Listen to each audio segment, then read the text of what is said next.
पड़ोसी छाती फाटे बढ़ गई ससुराया गे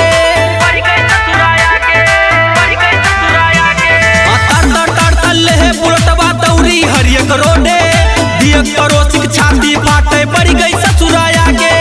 अपने दम पे मेहनत कई के किहन दबदबा कायम ओ भिड़बा बेटा पटक के मारब दहिया होए मुलायम ओ छेड़बा बेटा पटक के मारब दहिया होए मुलायम ओ भिड़बा बेटा पटक के मारब दहिया होए मुलायम दहिया होए मुलायम दहिया होए मुलायम म्यूजिक बाय आद्या छेड़बा बेटा पटक के मारब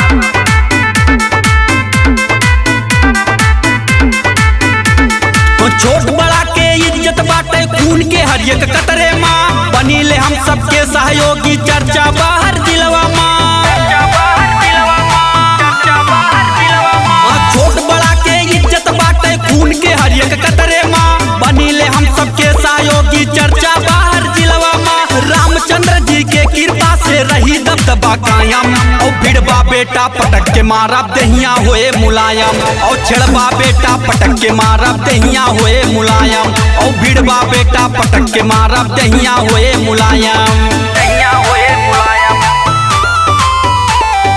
दहिया होए मुलायम म्यूजिक बाय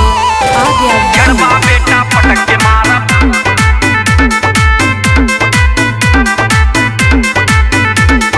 बबलू शिवा के जोड़ी बाटे राम लखन के जैसा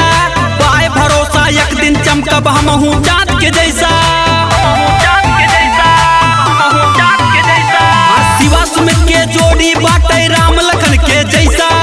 बाय भरोसा एक दिन चमकब हमहू चाँद के जैसा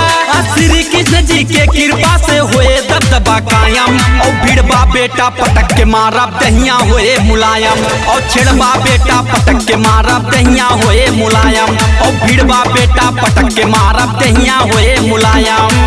समझा कि समझाई बेटा।